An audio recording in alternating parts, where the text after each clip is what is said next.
the big red button says going live, and now it says you're live. So am I live? Am I live? Can you hear me? We did a sound check beforehand, but let's make sure you're hearing stuff. Anybody there?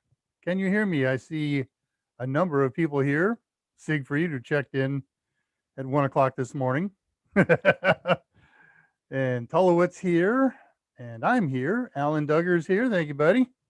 And Chaco Taco. And we've seen a lot of you lately. Good. Thank you, Alan. Okay, well, in that case, hey, happy Friday. Happy Pi Day Friday, everyone.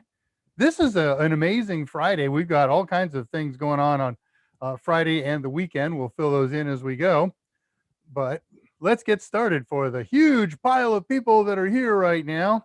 Man, you're going to miss another good show. I got two really cool things to do today. We're going to finish up what we started last week that was just, going forever and ever and ever. It got done. I played with it through the week. It's just cool. And then we got our project today, Honeypot. Stories behind that. I got a great honeypot going.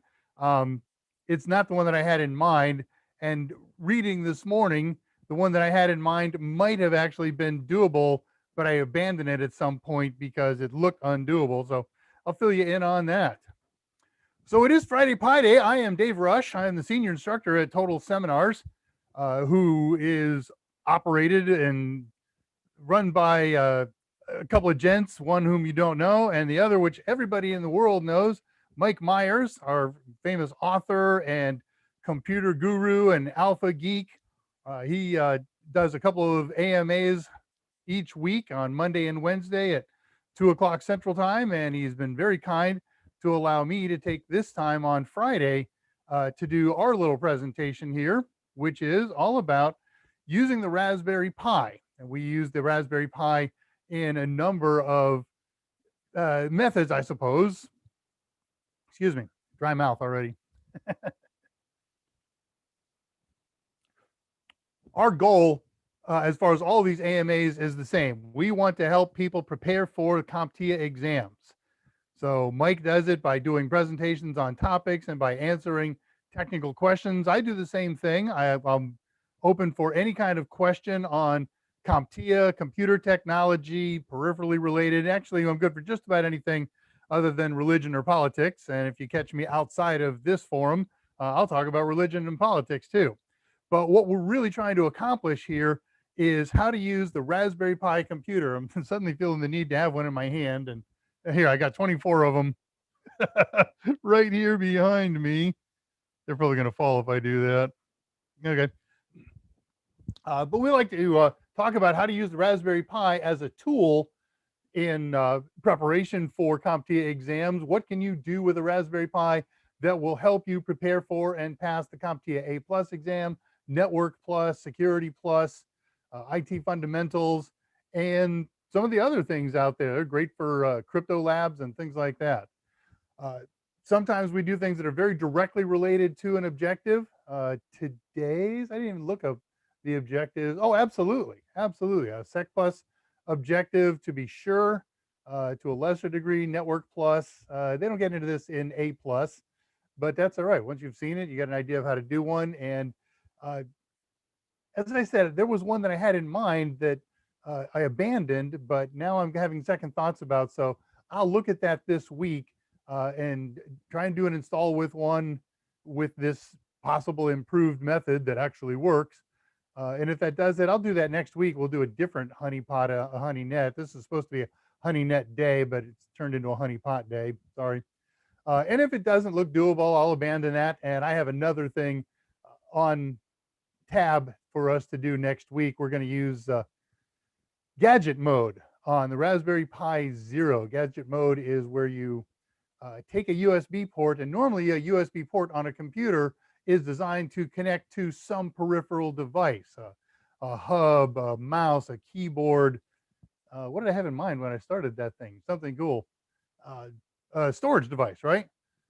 But it doesn't work the other way around. I can't take a computer and plug in another computer and make one of them a storage device. Well, that's not true necessarily. If your USB connection supports gadget mode, the device that it's part of can become a peripheral. And so we're going to look at that. If we don't do that next week because I pushed back for another honey product, then we've got it on tap for the following week. But either next week or the following week, we're going to do gadget mode. So that's kind of cool. Working behind the scenes, we have Scott Jernigan. Scott Jernigan is the senior editor at Total Seminars. He edits all of Mike Meyers' books and everything that all of us write. He has a rule in-house that nothing goes out, no matter how good of a writer you are or how bad of a writer you are. Somebody has to look it over before you go and offer all of their editorial input. Usually it's Scott. Scott has another editor who works directly for him. I work directly for him, and other folks do. And all of us at Total Seminars at some point or another write stuff that's intended to make its way to the public eye. And so Scott's editing that. When he's not editing, he's writing himself. He is an excellent author in and out of his own right. He's written the ITF books. He's co-written Security Plus books. He's written a number of other books. If you look him up as Scott Jernigan author, you will find him. And he's been with Total Seminars for just about as long as anybody. I'm thinking of the staff there, and I guess if you count relatives and in-laws, he's still number 4. After the founders and our senior administrator, our office manager, and wears a lot of other hats like everybody at Total Seminars. So this is an Ask Me Anything. And you can ask Scott anything. Again, he's working in the background. He's on the YouTube chat. I see him talking and chatting there. I'll check in on that in a minute. If you would, for some strange reason, like to ask a question or send a comment, put it right here in the YouTube chat. It'll be great. We'll read it. We'll answer it. We'll respond to it. Except for Tullowit puns, we will just groan and move on. And if I see @ signs in there, I mean that tells me you're talking to somebody else, and I'm going to just skip right over it. Mostly, I'll try and read some, but sometimes the pile up gets a little bit large here. And if you guys are having no conversations, more power to you. I don't care if you learn from me, if you learn from each other, if you learn from any external source, it's good stuff. But let's say you're not live with me here today at Friday, 2 o'clock Central Daylight Savings Time. And when that goes away, it'll be Central Standard Time. But you would still like to ask a question. I have a solution for you. And that is, you can write me. And not just me, you can write anybody. So if you'd like to send a message because you're not watching live, because your message is too long for the YouTube chat, for the myriad other reasons that you won't put a message in the chat feed, fine. Drop me a note. I'm Dave R at TotalSem.com because I'm Dave Rush, and the company I work for is Total Seminars. Or if you want to talk to me personally, if this thing forwards to this and this forwards to this, I don't send both. You can catch me at drushtx, Dave Rush in Texas, at yahoo.com. Same goes for Scott Jernigan, Scott J at Total Sem. And if you want to communicate directly with Mike Meyers, he loves to get your emails. He will respond to you directly. If it's something that's got value for a mass audience, he may hold your question and answer it in one of the live streams. We try and let you know when that's going to happen. It's usually the next one. But you get the idea. Catch him at Michael M at TotalSem.com. We all game on Blood Rush TX on Steam. Scott is Scarheart, and Mike is Senor Pepe. We'd like you to like and subscribe to the YouTube channel. It doesn't help us. We don't make any money off of it or anything like that, but it does help other folks find these videos and learn more about Raspberry Pis and CompTIA preparations, things of that nature. And I'm looking to expand my LinkedIn. What do we call our LinkedIn partners, people, friends, I can't contact, whatever. Just look up my name, Dave Rush or Scott Jernigan, and look for Total Seminars. You link those together and you will find my account. I think mine's got the picture of it with me in the leather hat probably, or something like that. But love to share from you. Send me an invite and I will be glad to link with you. All right, well, let's see who is here. Let's see, I did that first part of it. So moving past, coming up on, I'll read the timestamps. We're doing live chat at 1:59. Choco Taco, who we've seen a lot of lately in the last 3 days. So Great to see you getting active with us as well as your games again, Chaco. Thanks, buddy. Alan sounds great, or says I sound great, and he's a good man for telling me that. Thank you. Louis O'Brien, or Louis O'Brien, loud and clear. Grazie. Crazy Homebody Girl is here. How'd it go, Crazy? Oh, this you rescheduled for 2 weeks down the road, so the world holds its collective breath. But if there's anything I can do to help, by all means, let me know. Scott Jernigan is passed on his greetings. That's right, it's drama. So it's dramas. Dave Rush asked me anything, and Scott. He's very, very, very, very busy writing with Mike right now for the next generation of the Network Plus book, and the publishers, McGraw-Hill, they are beating both of them mercilessly about the head and neck with a broken bottle. Write faster, write more accurate, whatever it is. So my guess is, as usual, they have a Friday meeting right after the AMA here today, 4 o'clock local time. So Scott and Mike usually go into that meeting, get their beatings, and then if they're still ambulatory to some degree, they may or may not join us on Discord. Let us know if you're planning on joining us on Discord. Majdi, good to see you, my friend. We have seen you here before, and I'm glad you're back. Chaco, I wasn't able to find spare SD card that works, so I don't know if I can follow along on my own device today, sadly. Okay, that's all right. It's in the archive. And I have already archived today's notes and outlines and all that happy stuff on the PyR² server. So if you want to follow along with that, you don't even need to watch the archived video show with that, because for the most part, my notes are in there. But I think you should. There's good stuff that's always going on there, something visual. Well, let me throw the link up for the PyR² server. And it's posted. pyr².zapto.org. I cut a couple of things that are new on there. There's today's show documents archive. That project that I started 2 weeks ago about getting a working photo gallery. I have a working photo gallery. When you click on the link to go to it, it's going to do a pop-up and beg for money. That's not me begging for money. It's for the people who wrote the gallery software. Just say no thanks in the right-hand corner of that pop-up, and you can go straight into there. I'm talking to them about making that go away and making a little show on it. It's not really directly applicable to any of the objectives that I can think of, but it's cool. And trying to trade services, maybe a little advertising or feature product placement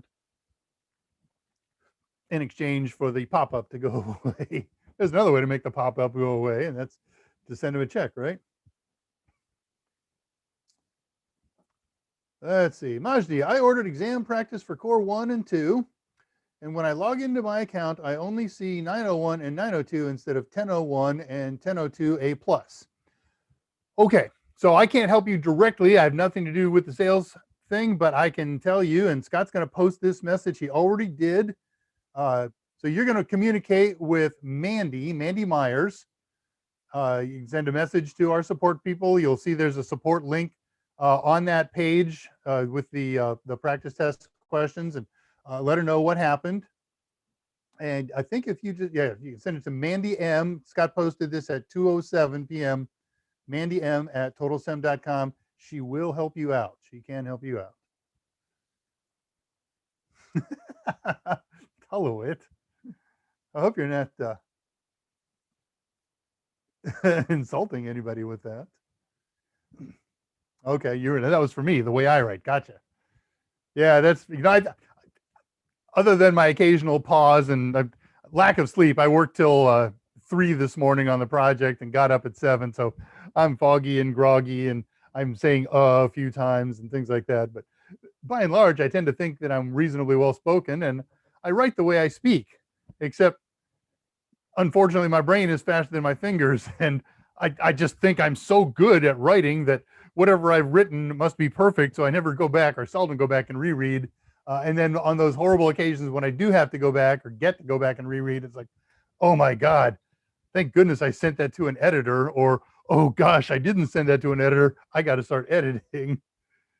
So yeah, I think I write good, but when it gets on paper or gets in in electrons. Not so good. 211, word of warning from Choco Taco. If you friend Dave, he will stock Steam on Monday and Wednesday. If I happen to see you on Steam while there's an AMA going on, that's fair. I will send you a note and just a gentle reminder. Hey, why aren't you watching Mike on his AMA? I won't do that if I see somebody gaming on here. All you want to do is see, hang on, I got to go talk to somebody on Steam and tell them to get over here. Nah, I don't think I'll interrupt my own show to that degree. Hey, I just liked my own. That's cool.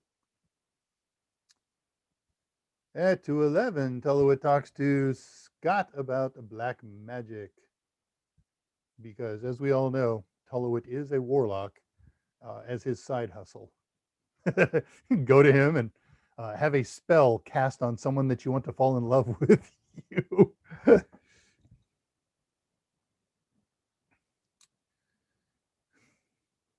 Reading messages. Let's see. It's been busy. Now settling back in. Sounds good. Okay. Andre de Goyert is here and ambulatory but sleepy. So we're in the same boat, but for different reasons. I'm sleepy from lack of sleep, and you're sleepy because if you think you know where that came from, I would be curious in Discord. Don't talk about it. That's personal. But I know that you've been out and about necessarily lately, and that's my uneducated theory of where that came from. Perhaps visiting dad or something like that. But I would imagine that's a real big thing. If you come down with anything, anytime, anywhere, besides dealing with the symptoms and the suffering of whatever anybody comes down with, flu or measles or chickenpox or whatever, the next question in your mind has to be, how did I get this thing? Where does that highway lead? Right, we're using Black Magic ATEM minis. Got that Moses beard. I don't know what to do with this thing. I don't think I'm a total hoarder, but I hate change. So, beard grows change little by little. You don't notice it. And then you look at a show you did 5 months ago and say, holy Hannah. And I know that it's becoming a problem because we had a really windy day here the other day. And I went out and the wind blew and you could actually feel it pushing old stubbly here. So I don't know. And I need a haircut desperately. So we'll see. The whole COVID thing just has me so nervous. I can do my own beard, but somebody was telling me we were talking to the other day that they do their own hair. If you shave it, that's one thing. But Jean Dorival, mon ami, Dave Rush, got that? Yeah, that's okay. Catching up. Done. 213, Tullowit talks to Scott. And at 213, Scott talks back. Or not. You haven't missed anything yet. We're just checking in with who's checked in. And no real questions yet, except for an administrative salesy thing, which has been handled. So what to me, I was teasing myself about, right? Good. Okay, well, I'm in the same boat. Andre talks to Scott, feeling good. Just tired. Slept 16 hours today. Still tired. Wow. My kid got it. He was one of the first ones to get it back in the early part of the year, late December, early January, something like that. We hadn't even heard of this thing yet. He just had what was presumed to be a very miserable flu. He suffered, and he's tough and a pre-Olympic athlete. He's done with that now, but he was at the time, and strong as an ox and everything that 21-year-old people are. And it would just kicked his butt, and he slept and he slept and he slept. And whenever he was up, he was just in horrible, miserable pain. And we only found out later.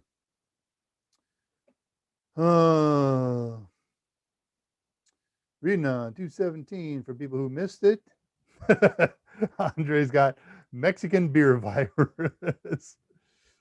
You cut your own hair, Tullowit. Yes. Yeah, I knew there was at least you were among my list of hands, and it shows. Your hair looks fine.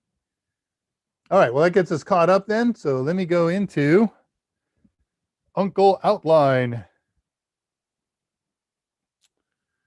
So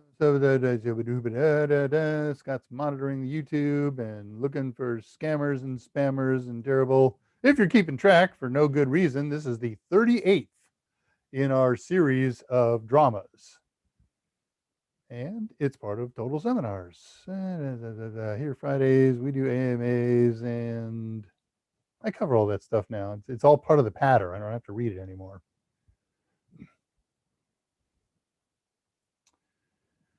Reading my notes, just trying to find out how far to go through to start talking about something real.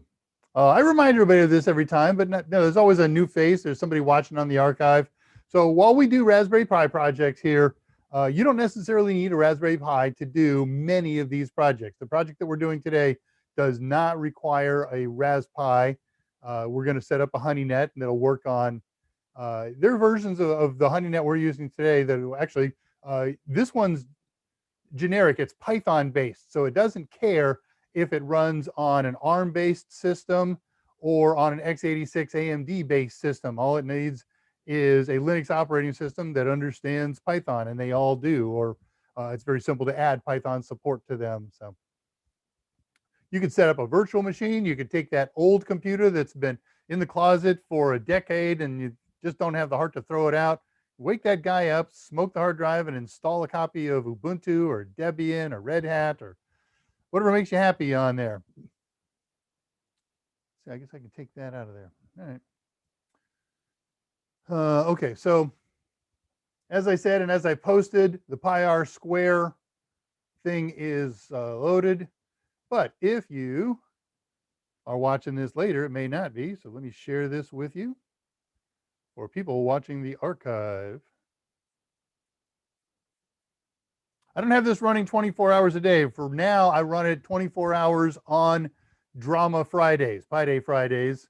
But every week it grows. There's always a new feature on it, and you can always find it when it's running at Pi-R Square, the letter R, .zapto.org. And if there's something on there that you heard about that you would like to put on there, or that you want to get from there, and it's not up and running, send me an email. I will fire it up. Just takes a couple of seconds. I got to turn on a couple of port forwards. It's a grand total of about 20 seconds. And we'll leave it up. By and large, I'm not real concerned about leaving it up during daylight hours. The hackers, while they tend to work in nighttime hours and they're on other sides of the world sometimes where it's nighttime and daytime here, I just feel like the light of day is a safer, more comfortable time. So when I do run it during the day, I fire it up when I get up in the morning and shut it down when I go to bed at night. So it could be on a good portion of the day. A review. Where have we been lately and what are we going to do about it? So last week, we did ostensibly 5 projects. You could call it 2 projects, one of them that had 4 sub-projects, but whatever. We installed and explored a utility called Pi-Apps. It's not something that's built into the repository. You can't do sudo apt install Pi-Apps. So for the step-by-step, either check last week's archived documents or watch last week's archived show. It is really cool. I know Alex has played with it extensively. She mentioned that to us when we brought it up a couple weeks ago. And I've been playing with it since I installed it. And every time I fire it up, which is every couple of days, I can't fire it up all the time. I'm usually working on prepping for the next project or show or whatever. But every time I do fire it up, after a couple of minutes of it running, it says, hey, there's new stuff to add on to it. Do you want to do this? Yes, I sure do. And I was playing yesterday with one and I didn't fire it up. I fired up something else and wink, Pi-App said, hey, there's new stuff to install. Do you want to do that? And when I say install, it means add to its inventory list. You don't install a program just for allowing it to go in the inventory, but once it's in inventory, you click it and install it with a one-click install, and likewise you can remove it with a one-click install. So very, very cool, like Pi-Apps, and they've got some good stuff in there. Over the last couple of weeks, we installed Box86, an x86 emulator that lets Linux x86 programs run on our ARM-based Raspberry Pi. And then a week after that, we installed Wine. The Wine is not an emulator, but Wine is a thing. It's a shim. It's an environment. It's an emulator. Oh, we've got to whisper down on my mic. That's probably very loud now. That allows you to run x86 Windows programs on there. And we installed a simple Windows program, and it worked. It was an internet download manager. And then we started to install a more sophisticated game. And that was just taking forever and ever and ever. And so we abandoned it and said, look, I'll just do it during the week and we'll run it today. So I did install it over the weekend, last weekend or so, maybe Monday, something like that. But it's running and it's cool. And that's one of the projects that we're going to do today. So we're going to do 2 projects today. That gets us generally caught up with where we are. One, we'll demo the Windows game that we installed. It's a nice, reasonably sophisticated game. Oh, I got to tell you about the disappointment. I'll get this out of the way right now. A chess program called Lucas Chess. Very, very popular, very sophisticated. Lots of different chess engines run within it. So it's not just levels for novices through experts and masters and grandmasters and all that stuff. There's different engines that you can select to run within this thing. And it's been a Windows machine forever.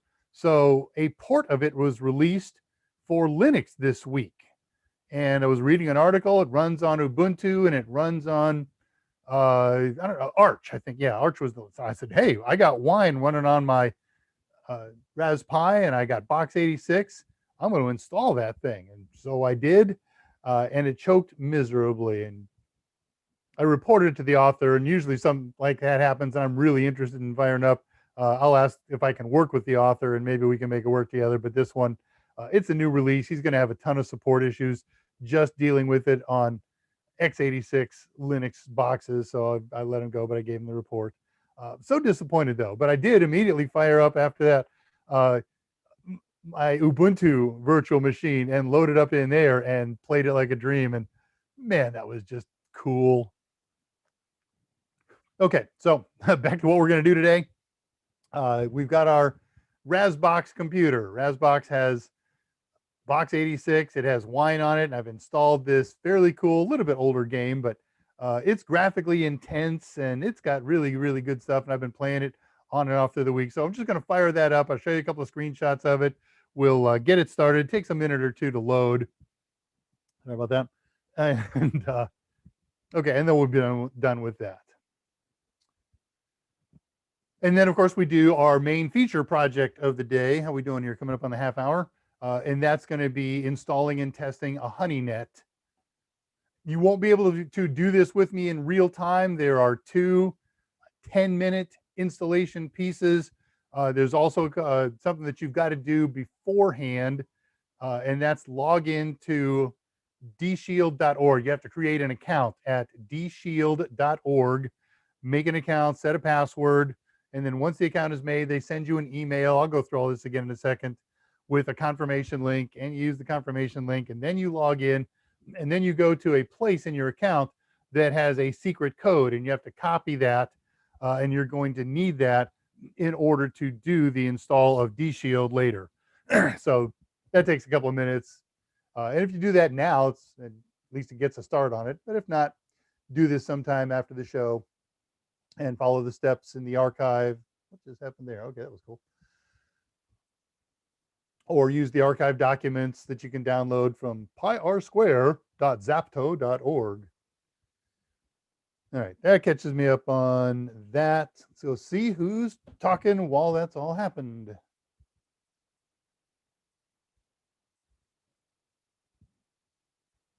Looking at funny stuff. All right, passing 215, Andre, they're still, okay, that's about where I left off. I didn't highlight my leave off, and so, of course, it's super scrolled. Yeah, there's not much that popped up.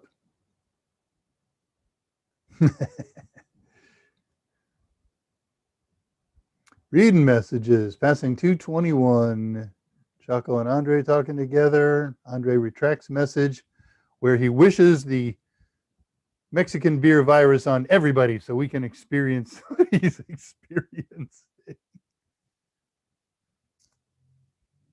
2300 Tulowitz. You should consider getting a hairdresser to cut your hair. It would make you even prettier for the ladies. I am so paranoid. I go out, but I'm not comfortable with it, except for a weekly outside venture. But I have seriously considered those comb your own hair vacuum suck products, Flowbee, or the thing that looks like a comb now. I don't know. Can't bring myself, because if you screw it up that one time, you're done for a couple months till it grows back in, unless you didn't, screw it up too badly and it's long enough for a real pro to fix it. So, don't know. Don't know. Okay. Well, good. We got a normal. Hey, Alex is here. Absolutely perfect timing. Nice. Good deal, Alex. Ciao. Ciao, Bella. Oh, no, we don't say that.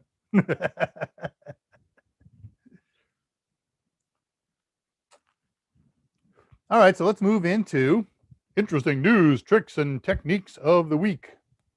So, first of all, most folks here are in the States. I don't know if this is celebrated worldwide, but I'm sure that Hallmark and other major card manufacturers have certainly made an effort to make this happen. But this is Mother's Day weekend. So treat your mom nice. If you are a mom, make sure your kids treat you nice this weekend.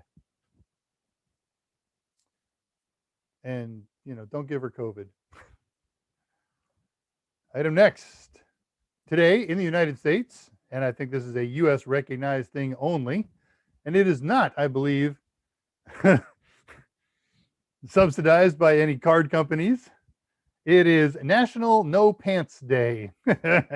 And that's a funny day in this country. You watch the news tonight about how pantsless people got and where they did it. All I can tell you is I am not standing up today. If I have to get up for some reason, I will fall over and crawl out from under my desk, because I believe in all of these pepperoni pizza days and fluffy kitty days, and certainly No Pants Day. I meant to do this. Actually, I'm going to open up my little notepad here for just a second, because there's something that I meant to do about No Pants Day, and I didn't do it, and I will forget if I don't put this on. So stand by. Bump, bump, bump, bump. Okay, it is in my notepad list. Next year, look out. No Pants Day will be even better, and I will stand up and prove it. Something else happened today worthy of note, and that is Ubuntu 1804 LTS, long-term support, has expired. The long-term support for 18.0X, the 18 series, 1804 series of products expired as of this minute. They don't go to 19, they go to 20, and then they go to 21 and so forth. So the recommendation on their website is, if you've got 1804, now upgrade to 20.04 LTS. You could also go to 2104. My virtual Ubuntu right now is a short-term support 2010 or 2110 Hirsute Hippo, and I will upgrade that now to the long-term support module. All right, that's news and tricks and trips.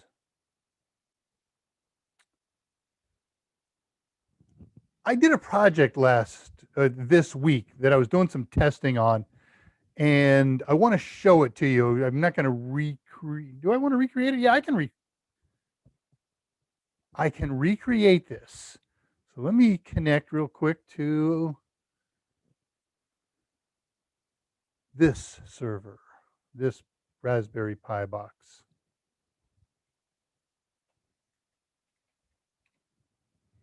All right, I don't have anything hooked up to this, so it's not going to work when I do this, but I want to show you the process and the procedure, and I'll explain it as I go along what I'm talking about here. Stand by. I'll get my sharer going.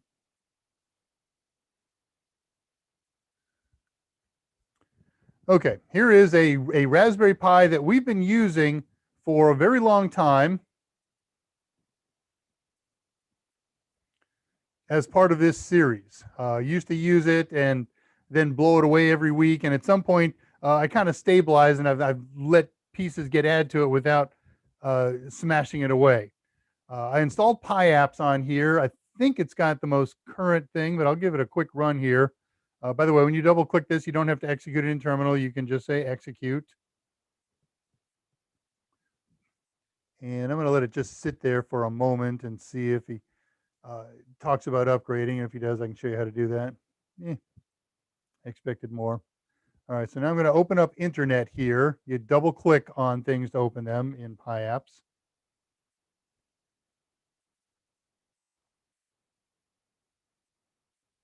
Ah, there it goes. Upper left-hand corner. Here came the Pi updates available. So you click details. And here's all the new stuff that it's going to add into the inventory. See a couple of apps in there, 4 apps, some YML files, and whatever. Let's just do it. It's a really quick update when we do these things. Uninstalled fast private browser. So if there's updates to things, he updates them, uninstalls them. All right. So it's all done. It's updated. The world's happy. You usually don't have to close and reopen these, but over here is Discord. I don't have a Discord app on this computer. I could open up a window in Chromium or Firefox if I have that installed, but the Discord app is really cool. And I just want to show you how simple it is to do one of the installs from here. You single click it, you click the install button, and it fires off a script and it goes buzz, buzz, buzz, grind, grind, grind. This should be pretty darn quick. When it installs itself, excuse me, it doesn't call itself Discord. It calls itself WebCord, I think. Yeah, WebCord.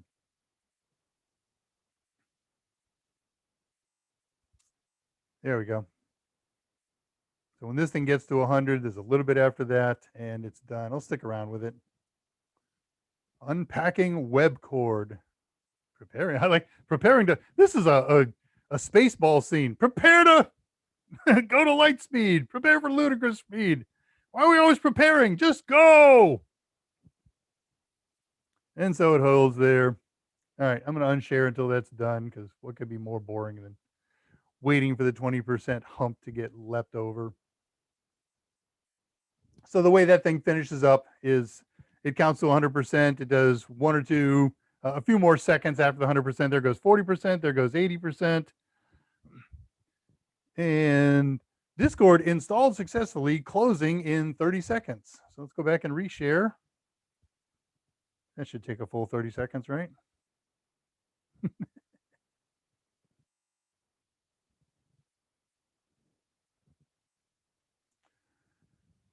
So once it's done, we're going to find that it automatically installs in the menu here. And the reason that I'm going to show you this is twofold: to show you how to install, where it appears in the menu, and how to get it on the desktop. So it's done. It closed the script screen in 30 seconds. Oh, here we're done with PyApps. Get rid of that.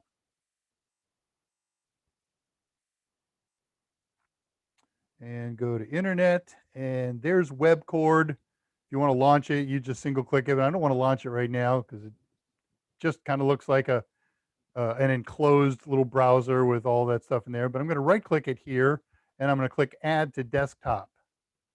So now in future, I don't have to go hunt for that stuff. And interestingly, when you add stuff to desktop here, let's say I had 10 things here and I want to get rid of one, this one, for instance, PyApps, I would click it and drag it to trash, and it doesn't leave a blank space in the desktop here. Everything shifts up. So cool. One-click installs of some things in PyApps. Now, that said, there's some other cool things that we could, should, would, might install in the future. Instead of having to do long tutorials, we'll just say install PyApps, and now we'll do the single-click install. And the only thing that we have to do after that is some configuration. So I did that on our other server that we're going to play with today, one of the two other servers we're going to do today. And I hooked up a camera to it, and I hooked up a microphone to it, and did some testing with Jason H. over on Discord. And I'm not thrilled with that particular program. It starts out great, but the more people that we get involved, the more laggy my presentation gets. And this I did on the overclocked machine, the 2 gig machine with the super cooler on it. So there's other tweaks. I haven't messed around with video memory tweaks, and I'm 97% sure that increasing the video memory will be a huge performance increase on that, and a few other tweaks. So we'll give that a stab. We can mess around with the resolution, reduce that a little bit, so forth. All right, back to tricks and traps. I think that's about all the good stuff there. Yes, I didn't have any old unanswered questions from the preceding week. So let's check the feed, see what's going on here. Okay, I left off at around 223.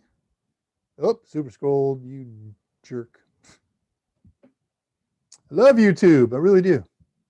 But the super scroll thing, I understand the rationale. If it didn't super scroll, there are things that would likely get missed. All right, so I left off with Alex in the house. Tillowit, everybody, buy mom a pie for Mother's Day. Okay, you say that. I say yes, and with a specific process in mind. Get a pie, get a wall mount monitor, mount the pie to the monitor, and put 2 programs on there. One, a slideshow program. I use a program called FEH, or FE. And then put a program on there that will allow you to send files to it.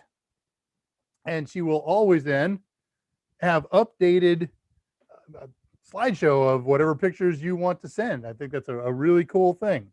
I did that with my mom. Yes, National No Pants Day. We didn't get a chance to talk about that when we were doing audio testing. Let's check that. Okay, still got a green light, no oranges. No, I won't show you. But I will tell you that the missus changed jobs this week. This past Monday, she started a new job, and the place is changing offices. So she went in for a day's worth of orientation and now works from home. She's always worked from home, but her jobs have been such that she has to go out. She does bookkeeping, and she's a park ranger, or was a park ranger. And so, you know, we share the office sometimes, but now we share the office 16 hours a day. And as a new employee, she has 40,000 Zoom meetings a day. And I have a couple a day, or at least one every day or two.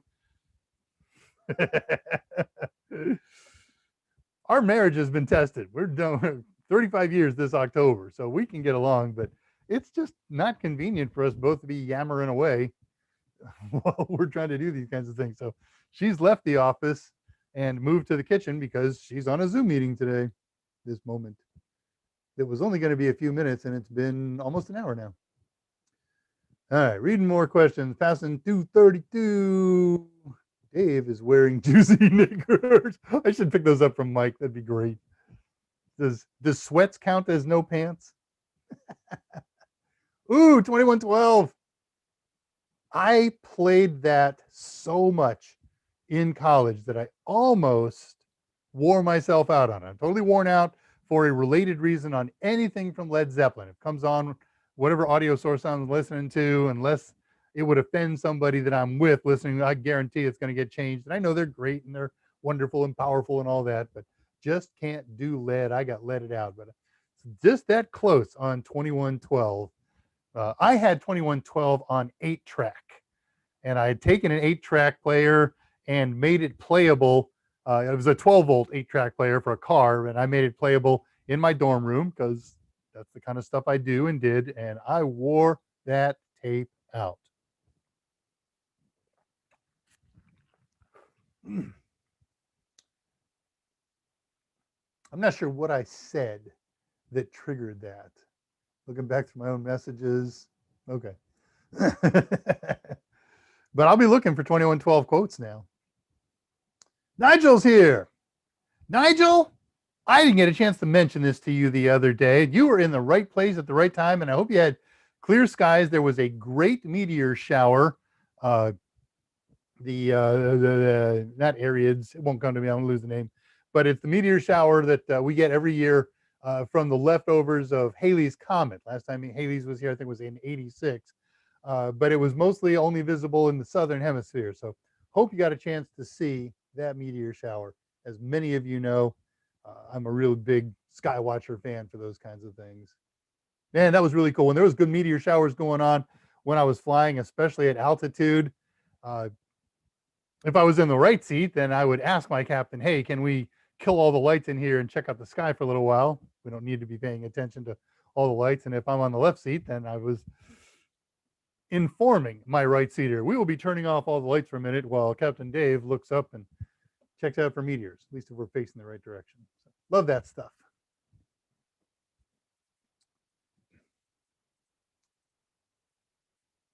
He said it, Choco Taco.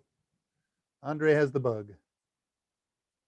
Yes, thank you, Andre. Don't forget to thumbs up. We got slightly more than our normal crowd. Thanks for being here. That's great.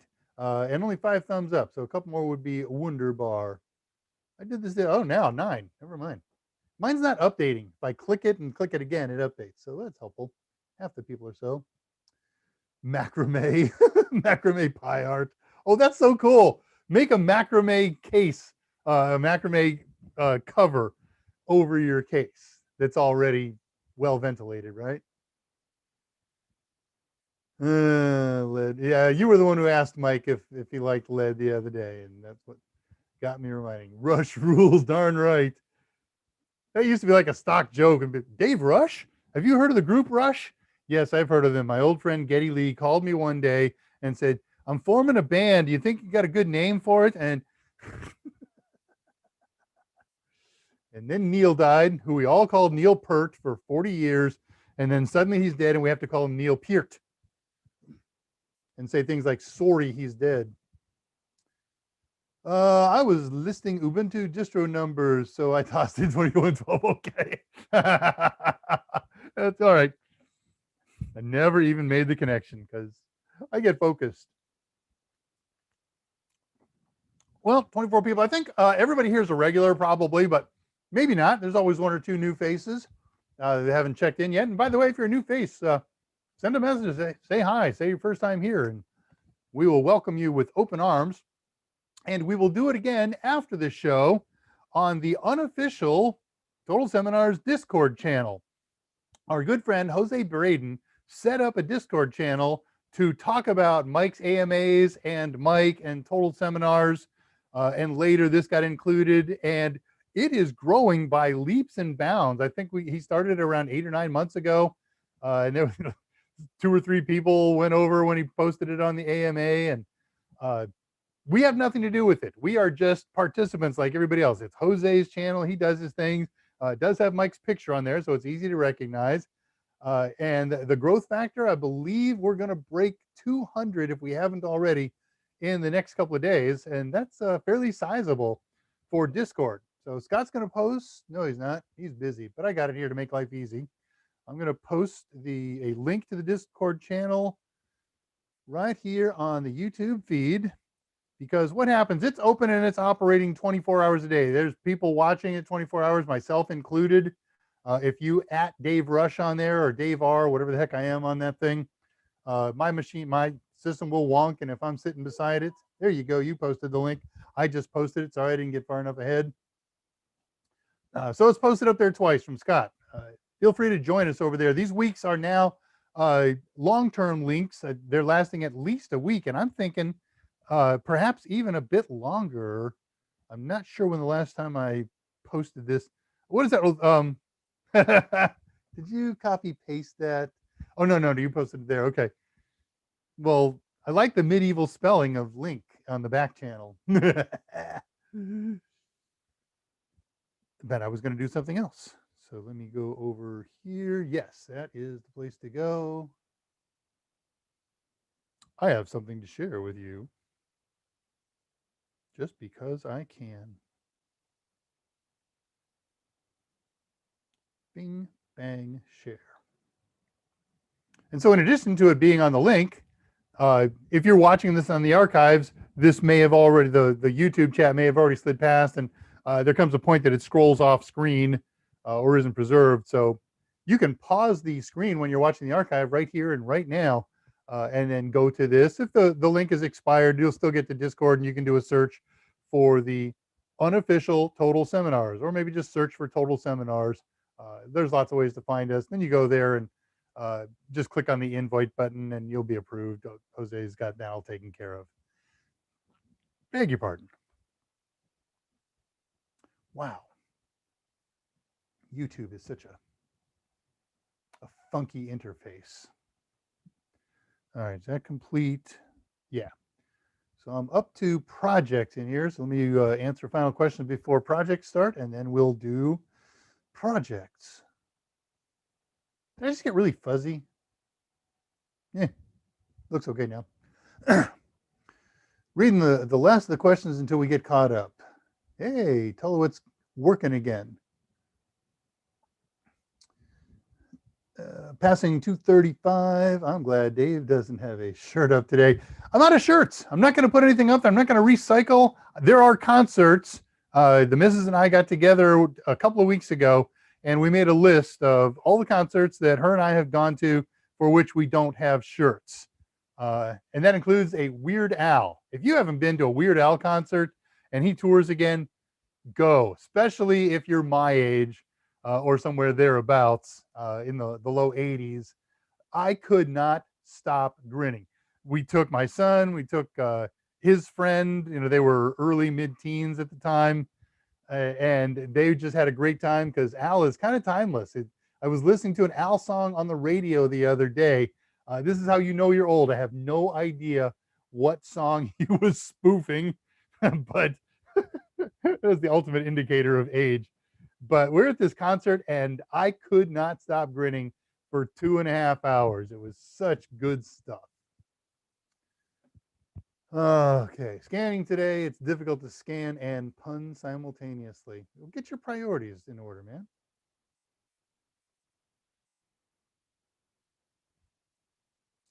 Reading messages. I have a PyArt installation. Yeah, had I had time today, I was going to turn these and another one that I have into a mobile, but I decided way too late for that. So these are going on eBay, by the way. I sold 15 the other day of Pi 3Bs. They were all made in 2015. It's now 2021. They're 6-year-old models. They work. I've got a stack of 6 of them up here running, and I'll probably only sell 3 of these stacks and just keep one for memento's sake. But otherwise, these puppies are all going up on eBay in the next couple of days. Monday, I'll put one up, and then every time they sell one, I'll do a fresh one. I don't want to do them, in lots or units of, I got 4 listed by 1, by 2, by 3, by 4. I don't want to do that. I'm just going to list them one batch of 6 at a time. And I'm using those funds to purchase lots of Pi 4s.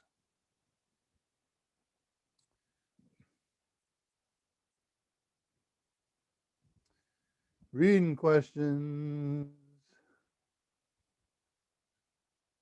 Andrew likes 2112. As well he should. I know, I read that part already. I went back in time. 2 of my most disliked bands. God, Scott. Sometimes I say that, or you say things like that, I think just to be inflammatory. I know you're a big Yanni fan.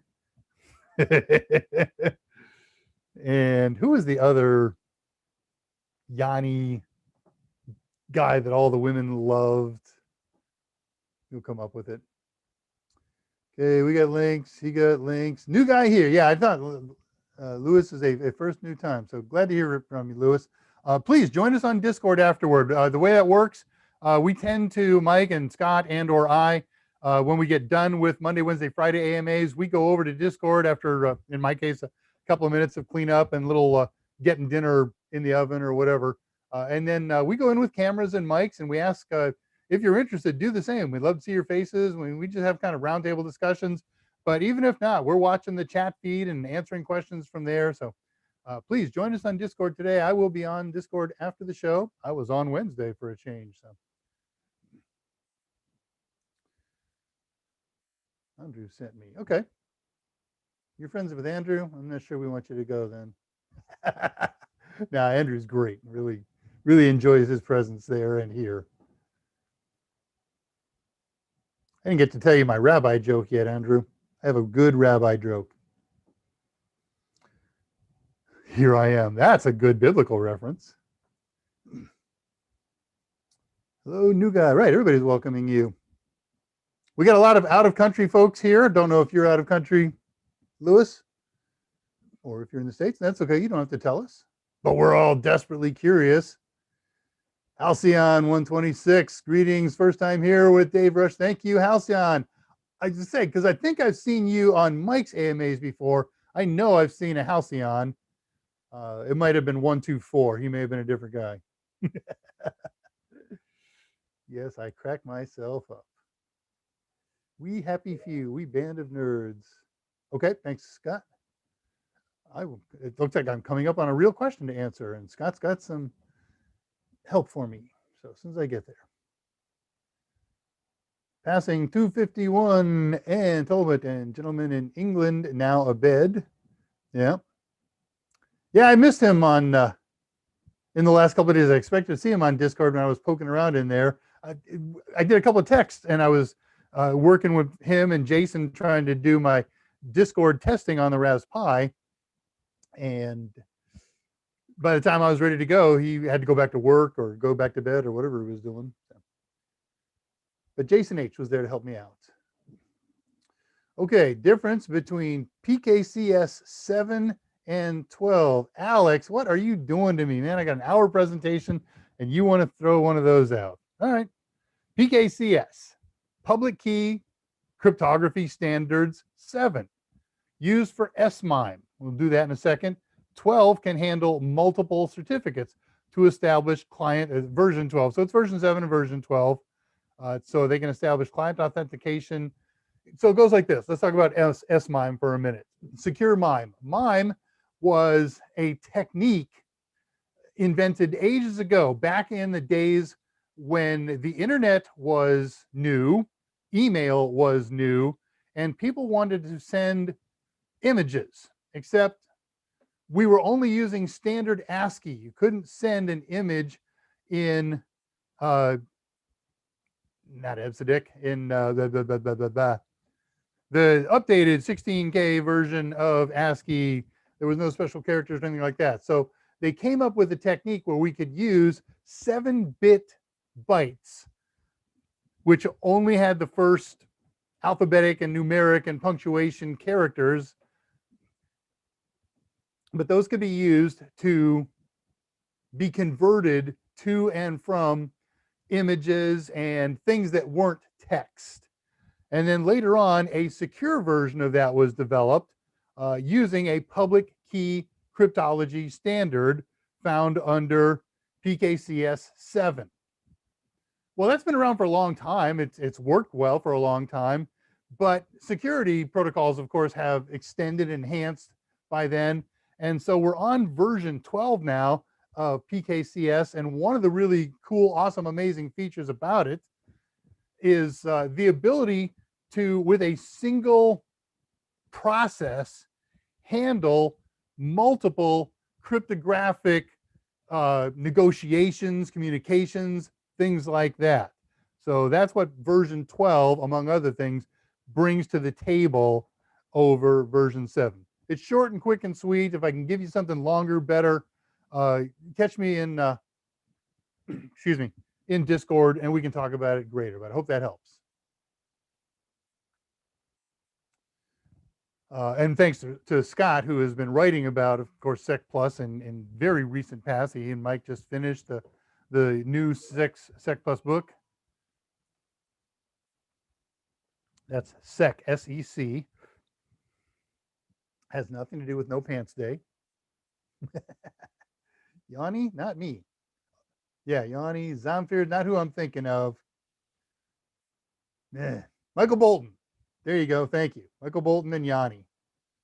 Ask me about those two in Discord today, and I'll tell you the story about 4 of us in a bar, a redneck bar that we did not belong in, and Yanni came up. and Michael Bolton. And it was a choice then between the regular inhabitants there, whether to kill us or laugh at us. And I'm standing here.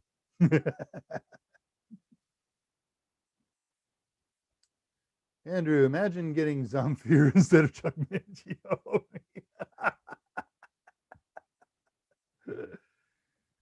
Chuck, poor Chuck. He got a lot of grief on King of the Hill. Does anyone have the Discord link? Yes, it was posted up. Scott posted it a little bit ago. If you just do a Control F, just click anywhere in the text feed and do Control F and type in Discord, you'll find it. Scott and I both posted the links, and they're different links, but they will both work at 2:48 in the chat feed.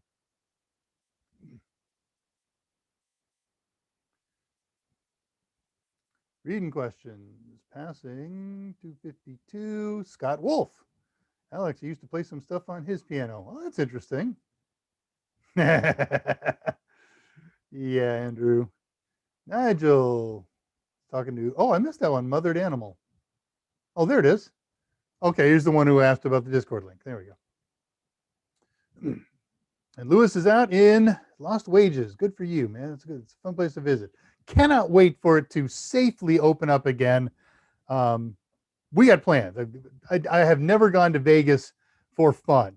I've worked trade shows there. I've flown there many, many times, but I never go just for fun. We're going to go for fun, and we have a real trip planned for it with lots of stuff and short drive from the kids' college. So right after he walks graduation, we jump in the car, we head down to Vegas, we kill 4 or 5 days in Vegas, and then we're going out to LA and jumping on a plane or a boat. We don't know what, but it's going to be a big, massive vacation. So Vegas is the first part of it.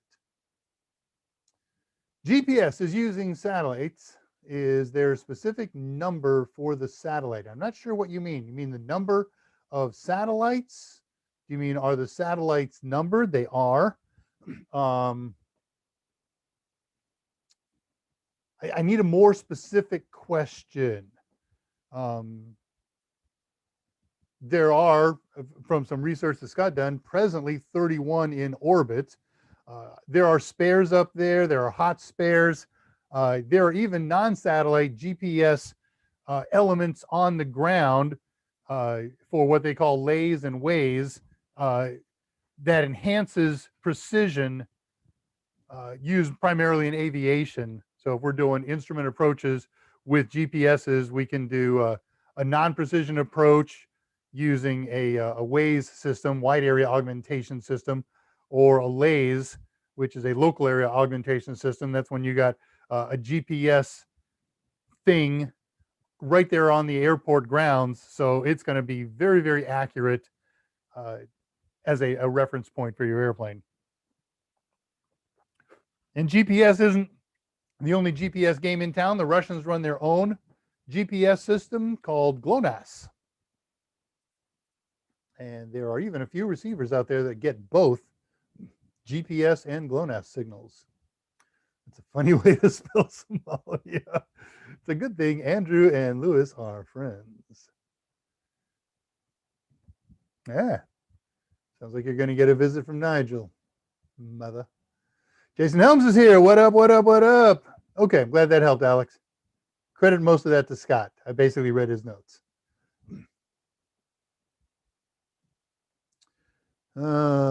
Checking in. Okay, good. I'm coming up to the end of the list here. Hi, Dave. I'm a total Raspberry Pi noob. Any recommended tutorials on YouTube or website guides for new starters? Funny, you should mention that. Yes, I have a recommendation for starter. It starts with this series. I'm going to give you a link. Man, I just posted this someplace. Oh, I know where to get it. Stand by. Go into here, open up this, go to bookmarks. And right there. Okay, I'm going to copy this link. Every one of our AMAs exists on a page that you could go through. And if you look at that page, you'll see 2 Mike, 1 Dave, 2 Mike, 1 Dave. But Kathy Yale, brilliant person that she is and marketing guruette, has also created 2 playlist pages, one that has all of Mike's AMAs in order and one that has all of my AMAs in order. And I'm going to post you the link from that, because what we did is in the beginning started out with, so you're new and you'd like to get a Raspberry Pi, how to get a Raspberry Pi, how to install operating systems and the basics and things like that. So start by checking that out. I just posted the link at 3:05.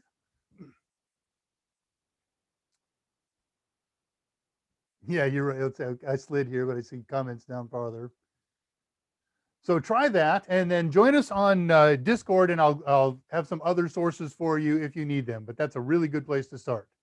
The other really good place to start, I mentioned this in one of those first 2 videos, probably both, and 3 or 4 times later after that. Go to raspberrypi.org. Obviously, tons and tons and tons of support stuff there, and in particular, raspberrypi.org/forums, and you'll find a forum in there for beginners. It's a really good subforum.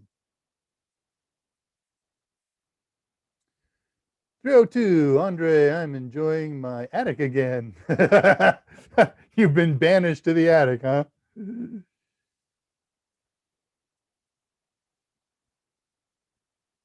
Agree with Nigel. It was a good question. Check dramas on Total Seminars YouTube channel. Yeah. Yeah, you can always get to all of our stuff if you go to YouTube/user/ all one word Total Seminars channel. And then just click on the videos link and you'll see all of Mike's stuff and all of my stuff. And lots of stuff that Mike and Scott and others have done before we started these AMAs back in March of last year. We're coming up on 1.25 years.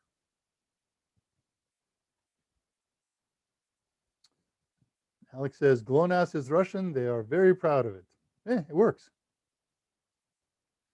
Thank you, Scott, for your notes. I know you're not on camera because you fear my questions. We love and fear your questions, Alex. All right, I'm caught up here. I'm going to pause that there at time mark 3:05, and let's do some projects. So first of all, I just want to show you, oh, I got a message here. Yeah, I know. I realized it came out that way when I was mispronouncing sec plus. I may have added an extra S at the end of it. Okay, that's done.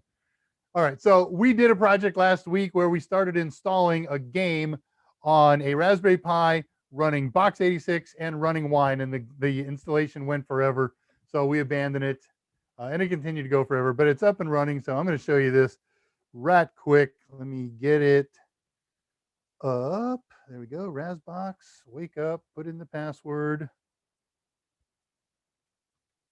which is Raspberry. I'm using the default on this machine. Now we share.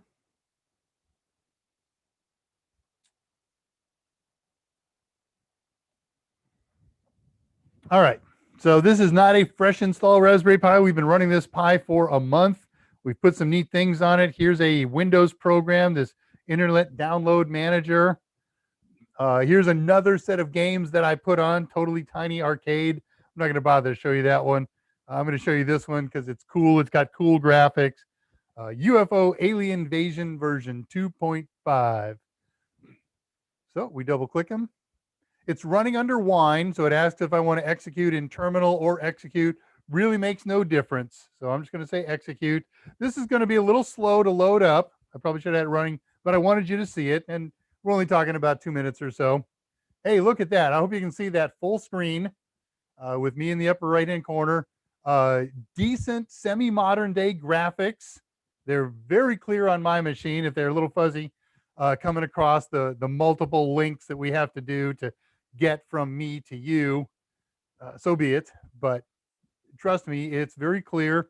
It runs very well in real time. And again, I think I can improve it if and when I experiment with video memory settings on here. I just discovered last night the video game settings in here. It never dawned on me this was a normal cool game, like a Steam type game that has all kinds of settings like anti-aliasing and all those other great things to work well with a good video card. And this laptop, as we have discovered, does not have a high quality graphics card. Anytime you'd like to boot up. I ran this program just before we started the show. I'm looking for a loader bar that goes across down here under the bottom.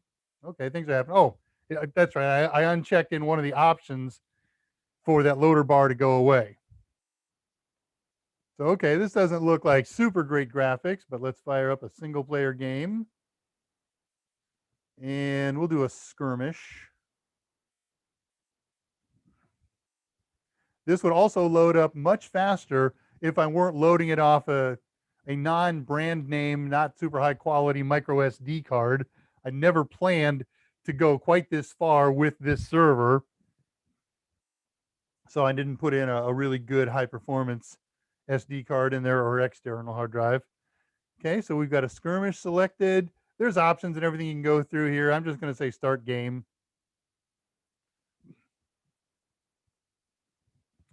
And buzz, buzz, buzz, grind, grind, grind in the background.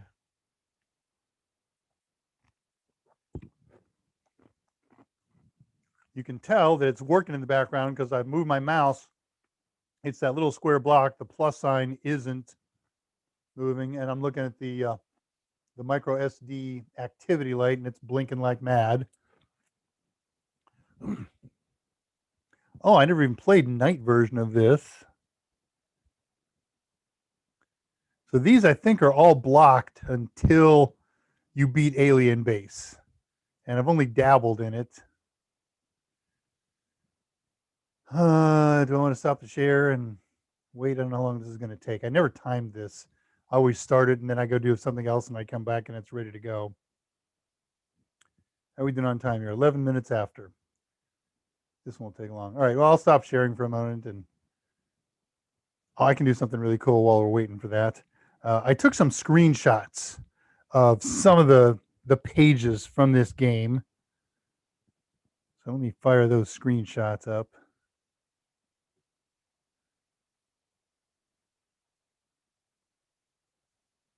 There we go.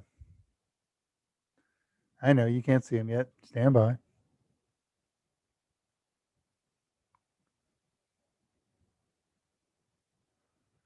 All right, so you saw this screen already. And we can select multiplayer. When I went multiplayer, there was nobody online. It's an older game, and nobody plays UFO Alien Invasion 2.5 anymore. But you could set this up as a LAN party. I think that'd be really cool. Get a handful of folks with Raspberry Pis, go through all the install stuff, and then install this and set up a LAN party. That would just be awesome. We saw that. I see the in the background, my server is firing up. And we should have a screen that looks like that. Yeah, we do. Okay, let me reshare the server now.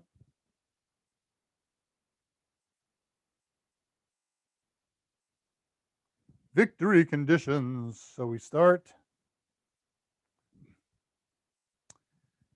And bring up the map, my friend. Bring up the map. Did I not wait long enough? I saw an image that was this map, and I thought it was the screen coming up. Did I hit the start button hard enough? There, I didn't hit it hard enough. Okay, so there it is in full screen. It takes a moment for this page to populate. So this is one of those deals where you click and drag on your fighter, and then you move this box to someplace where you want to move the fighter to, and click it, and the fighter will move there. And we can zoom out on this map.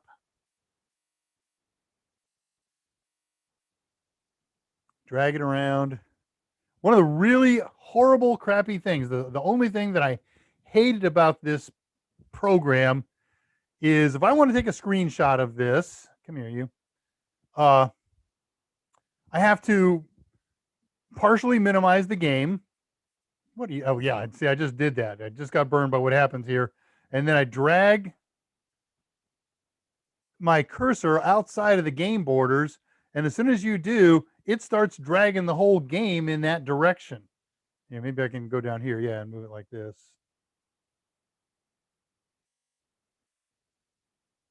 All right, you get the idea. Let's zoom that a little bit, de-zoom it. My mouse is hiccuping. Every time I'm pulling back, it's pulling in. You can also manually control zoom levels over here, pick your different fighters up here. All right, it's not a game tutorial. Just wanted to show you that you can play quasi-decent games here under wine. You need to be overclocked. You need to be well-cooled. I can make all that border stuff go away. Can bring it back. And let me show you one other thing here. The options page. So here's where you get all the cool video control options, change your resolution. And for an old game, it still went HD at 1920 by 1080. We can calibrate, we can save screenshots, control your audio, control the gameplay. You get the idea. All right, so we will exit this and stop sharing. All right, to my knowledge, I am done with that machine, depending on what we're going to do with next week's project. Because I discovered something very interesting about our next project, and that is this. Our project today was going to be Honeynet. It's going to be a honey pot. I'll get into the difference of that in just a moment. I did a Honeynet project with Mike a few years ago on a Windows machine. We were shooting a video about security. Excuse me. And we installed this Honeynet program on this Windows machine that continued to be a Windows machine. It was like a program running alongside all of the other programs. And that's still normal. That's exactly the way Honeynets and honey pots are supposed to work. But the honey pot that I chose here surprised me. Just before it started doing I'm going to install it now, it said, once you do this, this machine is a dedicated Honeynet machine. You can't do anything else on here, or at least shouldn't, for real. And I was doing it on that machine that we were just using, and I was very uncomfortable with that because I knew if I did that, I would blow away everything that I was about to demonstrate to you and 4 weeks worth of work on there. So I said, no, just stop the install. And I did a fresh, shiny new installation of Raspberry Pi OS on another computer. And that's what we did our project on today. So let me get into project and let's talk about what we're doing and do it. So today's project is to install and test a honey pot on a Raspberry Pi. The banner says Honeynet. And let me tell you why that happened. I found, as I mentioned a little bit about this, a Honeynet that I was going to do. A Honeynet is multiple hosts working together to be an attractive fake for a hacker. And when you set up a Honeynet, they can access different hosts. The hosts can work together, redirect information, data, tracking stuff, all kinds of things to the other and vice versa. And I had 2 Pis and I was ready to go with that. And the site that I was using for information wasn't a tutorial, it was information. And I said, well, I'm fairly good at this stuff. I can figure this out. And I ran into one part as I was reading all the various pieces on the site that said, here's some dependencies and here's a place to go get them. So, okay, I'll go get them when I need them. And when it was time to go get them, they were not what I expected. And I did not know how to install them. And time was getting short. It was Wednesday night. And I said, I don't have the time because of my other Total Seminars projects to try to figure this out. I abandoned it and found a different product. It was a Honeynet, a honey pot. It goes on one computer and it's all self-contained and it's fairly easy to install, just some step-by-step. It's not particularly complicated, though there is a few things that throw you. And I did that. Then I'm all done with that. I'm testing and having a good time with it. And last night, before I went to bed at 3 o'clock this morning, I looked at some old notes that I'd made about this and said, hey, this program is available on the Raspberry Pi repository. You should just be able to do a sudo apt install and all those dependencies will come with it. So head slap, too late to have started that over and learned it for good and redo all the writing that I have to do. So I'm going to use this one that we planned on today. It's a product called D-Shield. And then I'll experiment with that one through the week. And if it goes as well as I hope it does, it's just a super amazingly cool honey net. And I want you to see it. I want you to experiment with it. And honey pots and honey nets and honey files are all three direct objectives in Security Plus. So what are these honey things? Well, they are, as I described moments ago, they are boxes that we expose to the internet for the purpose of allowing hackers to find them. Because what they will find in there is fakes, good looking fakes. They'll find web servers, they'll find SSH servers, they'll find mail servers, they'll find whatever we install in there or what are the package we use installs in there, and they will think that they're using them. The trick is, of course, any files that they have are all fake. There's no real password files in there. Think of it as kind of a virtualized environment. They go into this machine and then they're in this containerized environment within the machine. They can't get out. They can't send mail out. Spammers like to find mail servers so that they can use those as spam bots. You can't do it on these things. So we got honey file, which is exactly what it sounds like. It's one file that lives on a computer that if a hacker finds says woohoo, and it might say passwords or accounts or something other, some other thing that seems like it has great value. A honey pot is a computer that has one or more services that are fake services. And then a honey net is multiple hosts doing the same thing. Now, what am I trying to do with these things? I just want to attract them and keep them busy? No, that's certainly one of the things. But oftentimes, particularly with one of these ones we're going to use today and the one that I was going to use prior to today, they do two things for us. They generate log files, one thing. Those log files go to two places. One, they're available to me as the administrator, so I can see what kind of hackage attacks and have happened to my machine.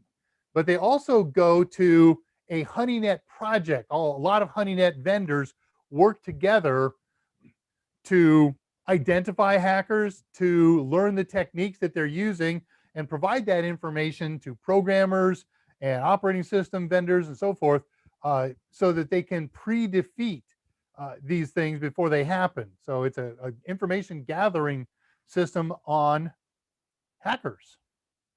So Honeynets are attractive. They're false targets for hackers. They exist for several purposes. They distract hackers from real targets. They gather information on techniques used by hackers. They gather information about the hackers. So I can find their IP addresses and the port numbers that they're using. I can, if they're spamming email, they're using my fake email server, I can get information about the source emails that they're submitting. So good stuff. Honey file, single file, did that. Okay, I covered all this stuff. Logging comes in all kinds of different formats. It could be straight text files. Some generate JSON files. If you don't know what that is, don't worry about it. You don't have to care. Some generate standard output for SIEM readers, SIEM, security information and event management logs. The one that I'm using today sends their output straight to the D-Shield website where I can review it. I log into the website with the account they made me create, and I can see what's going on, and then they're using that and aggregating it with all the other kind of stuff that they're gathering. So it has nothing personal about me or my stuff. They're only gathering stuff from their faked environment. So I don't have to worry about my stuff becoming available. Logs can be sent to Splunk utilities, Elasticsearch utilities, Elasticsearch utilities. So very, very, very powerful and flexible. Today's project is installing D-Shield on a honeypot. I'm going to throw a link up for the website where there's a tutorial here, and it's not a bad tutorial. All right, I just posted the link. It's overkill. They walk you through a lot of stuff that you don't need to do. I will also post this up here for those watching on the archive. Stand by. 14 seconds. This one. click here, share this, and click that. Bingo. So it's over at www.thecyberblog.com, whack blog, whack. Installing D-Shield honeypot on a Raspberry Pi, separate each thing by a space. And that'll get you to the tutorial that I'm generally using. The tutorial in my mind has a couple of minor problems. There was no typos or anything. That was a good thing. But the order of steps I found a little problematic because you had to stop right in the middle of an install and now go over here and get this and do this. So I wrote my tutorial, rewrote their tutorial, I suppose is the way to say it, a little bit differently so that you get all the 4 stuff done out of the way. System that I'm using, whatever I had available at the time, it's a Raspberry Pi 4B with 2 gigs of RAM. This will work on a Raspberry Pi 2. It'll work on any of the Raspberry Pi 3 models and certainly any of the 4 models. It doesn't take a lot of CPU horsepower. It doesn't take a lot of RAM. So I would have done this on a 3B if I had one lying around, but that 4B looked close and it had 2 gigs, so why not? They recommend using a light version of Raspberry Pi OS. Okay, it doesn't hurt, except it's missing some of the dependencies that they make you manually install later. So since I got a 2 gig model, and I think I got a 32 gig SD card in that one, I put the full thing on it. There's a little bit of overhead added by that, but not enough to have bothered me. Step number 1, after you've done a fresh, shiny install, because you're going to have to dedicate this machine, so there's another good reason to use an older Pi. I don't want to spend a lot of money on a good new Pi that's going to do nothing but be a honeypot, is you must change the default password for the Pi account. It cannot be Raspberry. The installer will stop you at one of its first steps and say, nope, we're not going any further. This is supposed to be a secure thing. So change the password on it. Use the Raspberry Pi menu in the upper left-hand corner, or from the terminal prompt, sudo raspi-config system options, and you can change the password there. All right, so that's one of the first 2 things that must be done. Reading my notes here. Said that. So I'm using a full-on Raspberry Pi OS. You need an internet connection. You need power. You don't need any special software. You can get everything as long as you can browse and get online and download the one program that they need. It's going to open up into a whole bunch of programs, but it's all on your machine at that point. In the real world, I didn't realize this until the end. I would have done this at the beginning too, but set a static address. Don't use DHCP. I use DHCP. It's going to work fine for today's thing, but over time, that address is going to change, and then I'm going to have to go dig through the menus and figure out how and where to change them in the config files. So recommend you, if you're going to actually build a honeypot. And when we get to the end, I'm going to talk about could you, should you, would you, why would you build a honeypot? And because there's some inconvenient things about it. Is it right for everybody? The answer now is no, and I'll talk about why. And then the next thing you should do, I believe, before you do anything is you've got to go, if you want to install this particular software, to dshield.org, dshield.org. And on the main page there, there's a register link. And so you register. You give it your email account. You set up you don't set up a password. You try to set up a password. And then it'll say, okay, you're registered. I'm going to send you a link to validate your registration. Wait till you get that in your email. Go validate your registration. Then you can log in. You can go back to the original page and log in, or you can use that validated page. Doesn't matter. And then you're going to go into the My Account link. This is all on the tutorial, and you can figure this all out. This is pretty easy stuff. You go into My Account, and there's going to be a number in there. It's called the API key. It's a long string of lowercase letters and numbers. And you're going to copy and paste that to, well, if you're doing this headlessly and you're using Putty to do the install, which is a fine way to do this, great. Just stick it in a notepad or something like that. When I got to the part in the instructions where I had to apply that key, the instructions actually said use either Control V or Shift Insert and copy and paste the value. And I tried that about 37 times in 37 different ways, and none of them worked. And I wound up hand typing it. So I had them open in a notepad here, and it's 59B7CCE542.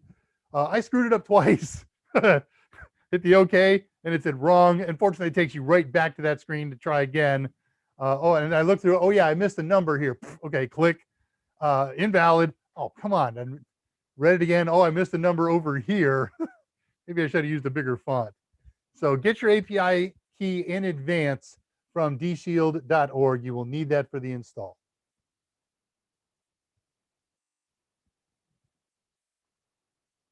All right, that's all the pre stuff that we have to do.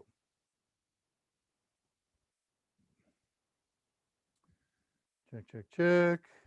Oh, by the way, the email that you're going to get back from them is going to have a title on it, ISC Automailer, and the actual sender will be dshield.org. Okay, I'm going to read all that. I didn't count the number of digits on here. Maybe 48. Might not be that many. Okay, so now we're ready to actually start the project. And I'm going to show you some of this. Again, because of some of those steps that are very long, we're not going to do all these. I'm just going to simulate them. But let me go to the machine where we did this. You. Oh, no, it's not you. It's this guy. I called it Honey. And it is not coming up. Why you do that? I mean, I was bumping all kinds of stuff this morning in that pile. Stand by. I have to crawl out from under here. Oh, you saw it.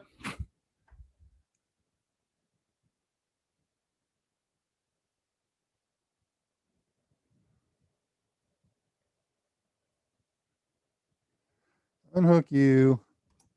Hook you back in. Gray.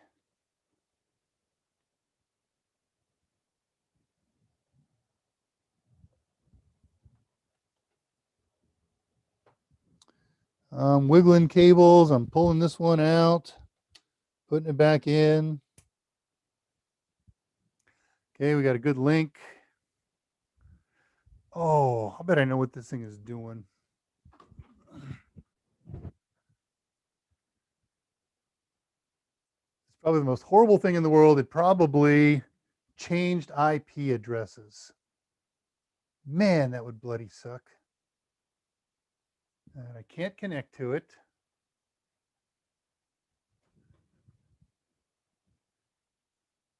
All right, I'm going to let it reboot. Yeah.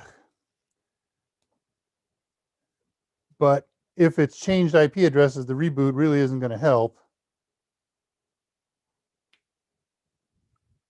I just unplugged the wrong one, goofball.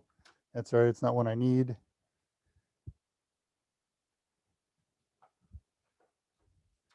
That power connector felt loose. So maybe the reboot will work. All right, well, we'll talk about steps while we're waiting to see if that thing comes up. So step number one, like anything else, I did a fresh, shiny, new, this isn't like anything else, but for this one, I did a fresh install. But if I were going to convert an existing Pi and say, okay, this is going to be a honeypot machine, remember, it's not going to be anything else ever again. If you want to use that machine for a purpose other than being a honeypot, you're going to have to blow away the SD card or your hard drive and do a fresh install on it. And even when you do a fresh install, you always have to do an update and an upgrade. So sudo apt update, sudo apt -y upgrade. And then establish a connection with it. Let me see if I can get one, see if it's been long enough. No. All right. We need that machine, and I'm not going to abandon this. So let's troubleshoot together for just a second. I'm going to bring up a utility and show it to you. I could nmap it, but this is quicker. Advanced.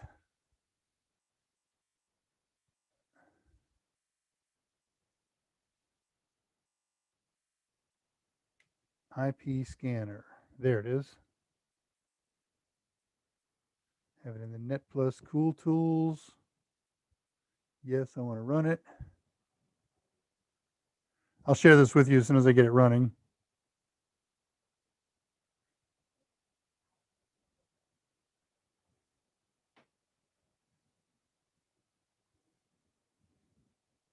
Okay, she's running. Click share. This is Advanced IP Scanner. You can download this from Mike's Cool Tools. It's probably been updated by now. I've been running this one for probably 5 or 6 months. They update a little more frequently than that. Mike also likes the Angry IP Scanner. They're very similar things. So you'll find Mike's Cool Tools at totalsem.com/cool tools.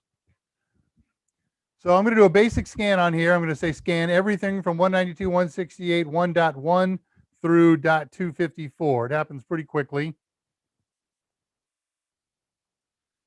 And I am kind of expecting the IP address of this Raspberry Pi has for months not changed. And even when I change cards in it, the way DHCP works is it interacts with the NIC in the computer and usually gives it the same IP address unless something steals that IP address. And fine if that's the case. But it ended in .173. I see a 172, a 170. There's a 173. It's up. It responded, so it's live. So let's try something here. You can't see what I'm doing. I'm just gonna check the properties of my connector here. 173 is a good number. I may just not have waited long enough.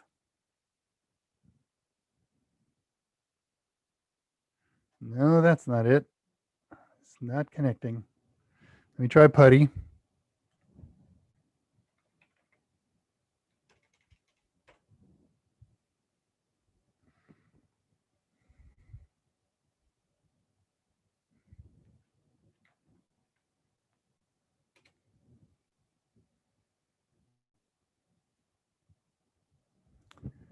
Again, I'll share this with you as soon as I get it up, assuming it works. 192.168.1.173.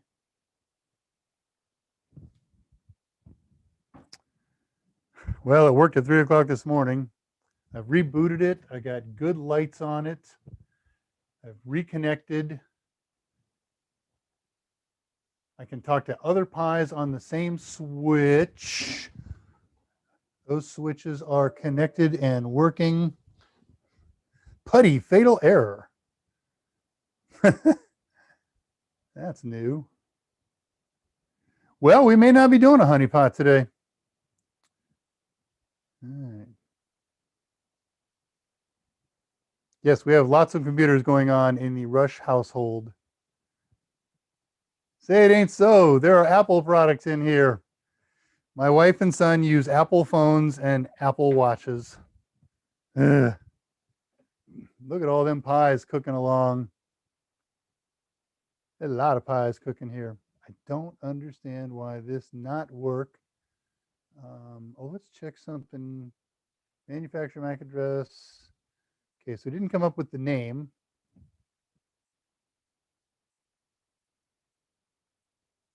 I'm just debating if there's one more piece of troubleshooting that's worth doing.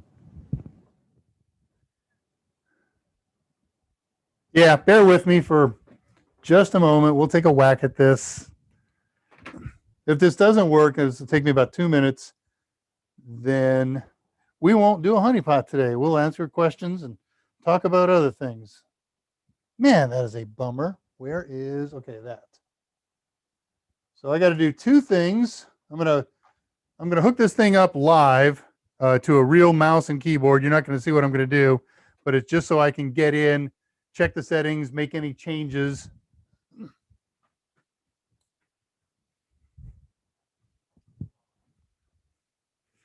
So what I'm doing now is plugging in a RF receiver for the wireless mouse and keyboard.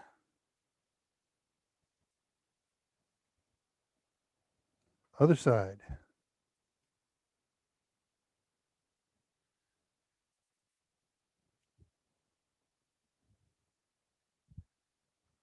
All right, that's plugged in. Now we plug in an HDMI cable.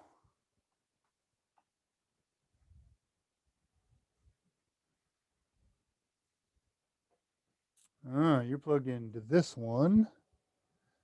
We got to move that. Unplug from there.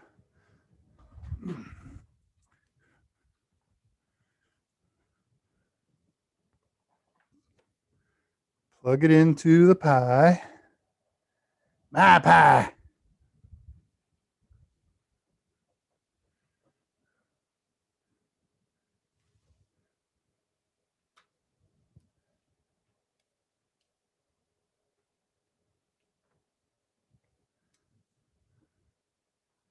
All right, let's see if there's anything that turns up on this screen. Hey, okay. So good news is it's working. It has booted up. Now let me check the settings on it real quick. Okay, Wi-Fi is on 165. And okay, the WLAN is on 173 and the ETH0 is 165. So let's see if we can make that work on here.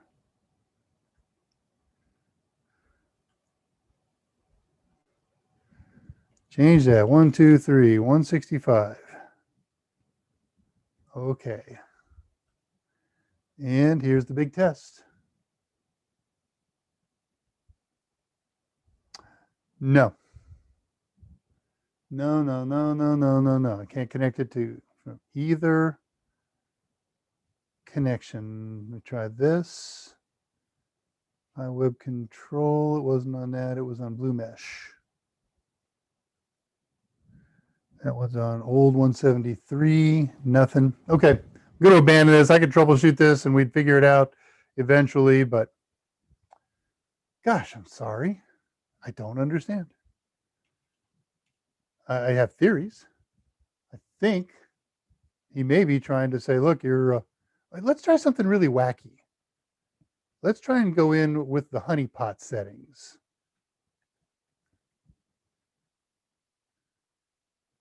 So we'll unshare this.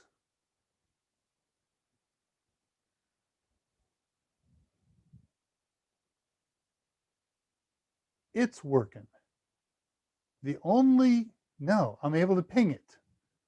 IP scanner was able to find it, so it can communicate. I can't talk to it with port 22. I can't talk to it with port 5900. 192.168.1.173 on the WLAN and 1.165 on ETH0. So all that stuff is legit. Okay, so I'm going to try and hit it from the honeypot settings.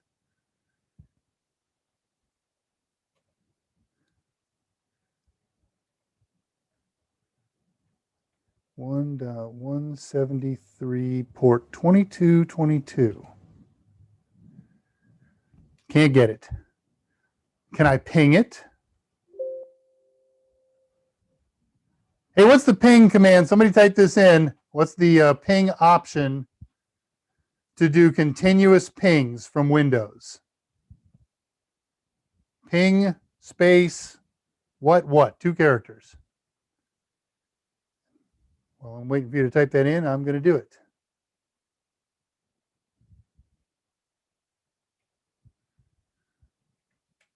(192.168.1.173) continuous. Yes, -T or -T. It's not pinging. It is not responding to pings. Let's try it on 165.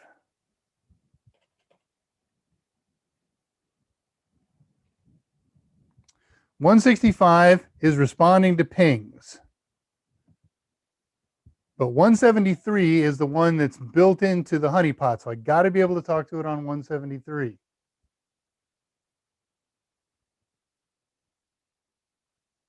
So So wireless works, wired doesn't. Let me look at the wired configuration setting here. I want to change that 173 to a static address, which is a really bad idea because 173 exists in the DHCP pool, and I'm going to have to pull that out of there. Interface, ETH0, IP4 address, 192, 168.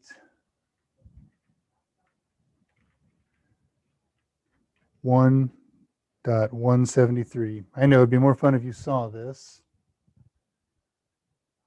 Okay, I suppose we'll hand it everything manually. Routers 192, 168, 1.1. DNS server 192, 168, 1. What's my pi hole? 201.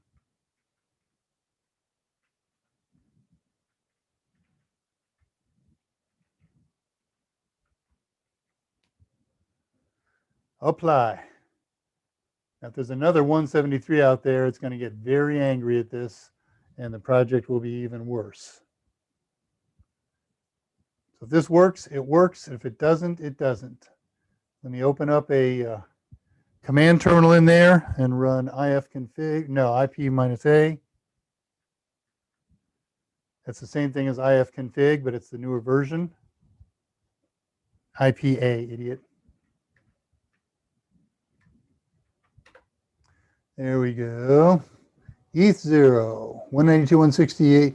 ETH0 is showing 165, not 173. And the WLAN is showing 173.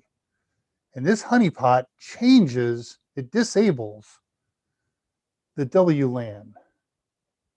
So that's just weird and backward all over the place. Let me disable Wi-Fi.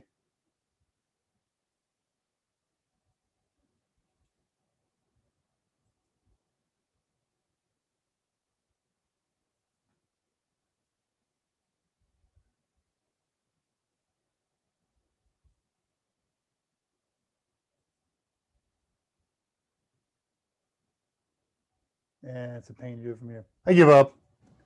We can figure this out, but dogged if I know what it is. It's something simple. It always is, right? Because it worked all night last night.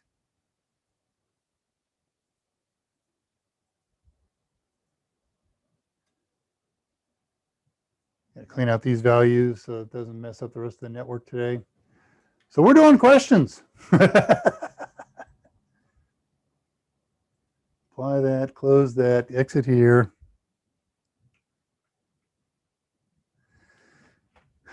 Weird, my friends. Sorry about that. All right, well, we'll see what comes up in questions. And after that, what we'll do is play with some Pi apps. Oh, let me show you something interesting that I learned. Here's a regular Windows thing. I was doing something simple yesterday, I thought. I don't know if you know this. Let me show you this. With the current version of Windows 10, I'm in a browser here. I'm in Windows Explorer. Let me share this with you because I want to show you something amazing and magic.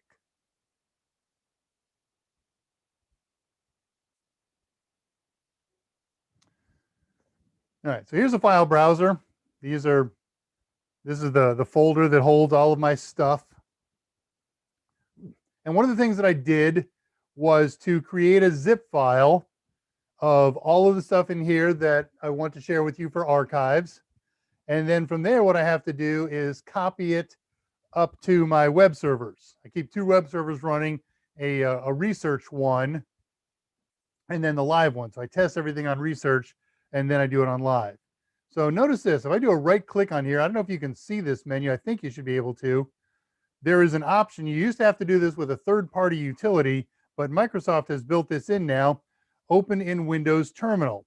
Now, we're going to lose our share connection when we do this, I think. Now we didn't lose it, but you didn't get to see that. So I'm going to stop this share and then I'm going to show you what happened.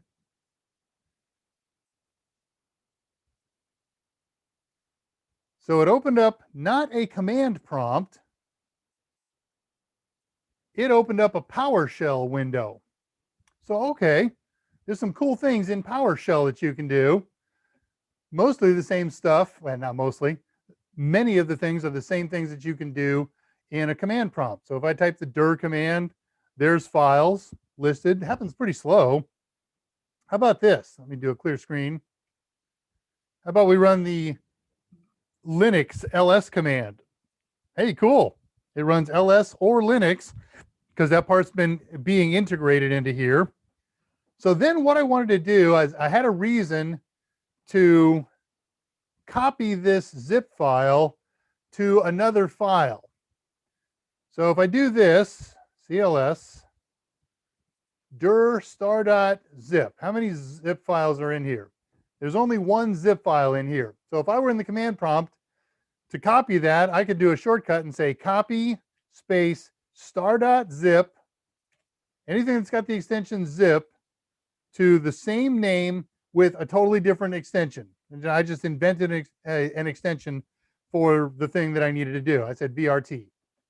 And it says, you can't do that. And I haven't explored what you can and can't do with the copy command yet. So what I did is I changed it to xcopy. And he said, okay, buzz, grind, grind. So now if we take a look at, let's use ls, 2021 star, anything that starts with 2021, there's a docx file and a PDF, and there's the zip file that I made, and there's the VRT file. So I couldn't copy a zip file, at least with asterisk. Again, I'm not sure what you can do and what you can't do with the copy command in here, but it was an interesting thing. How about del star.vrt? Yeah, he bought that. And very Linux-like. He didn't say, are you sure? So if I had typoed that and said del star.docx, I would have lost all of my files that we mess with this in here. Funky stuff, eh? Okay, stop share on that. That's good A+ stuff to be sure. All right, heading over to questions. Let's see what's popped up. And I've done so much sharing, I'm going to re-update this screen. And while that's happening, I'm going over to look at my installer program, my notes, my tutorial, and see if there's anything that's important for you to know. Let me tell you a little bit about the basic process here. What we would have done had we connected in there is open up a terminal session and then create in the home folder a folder called install. And then move into the install and run a git clone program. And we just say git clone and an IP address of a git. A git is a repository of files and directories and things like that that you want to duplicate from there to here. And that first git, if you follow those instructions down the road, very fast, about 3 seconds. Okay, thanks, Scott.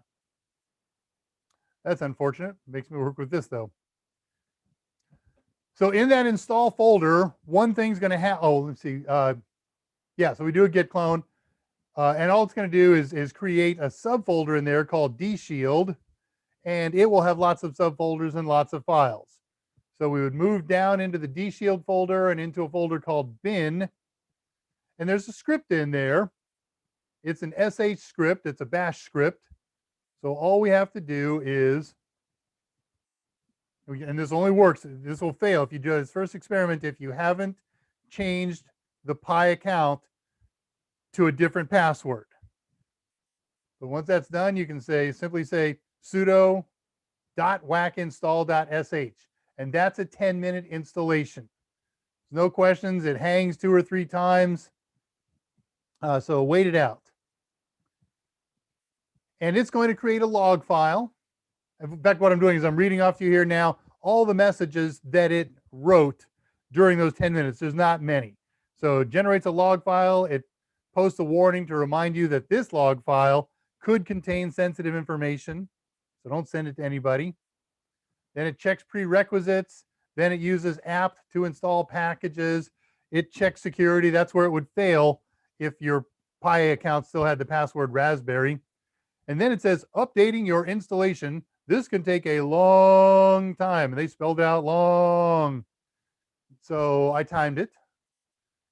And the first time I did it without running into a problem, that long time really wasn't all that long. 9 minutes, I think, on that one. It wasn't like 20 or 30 minutes.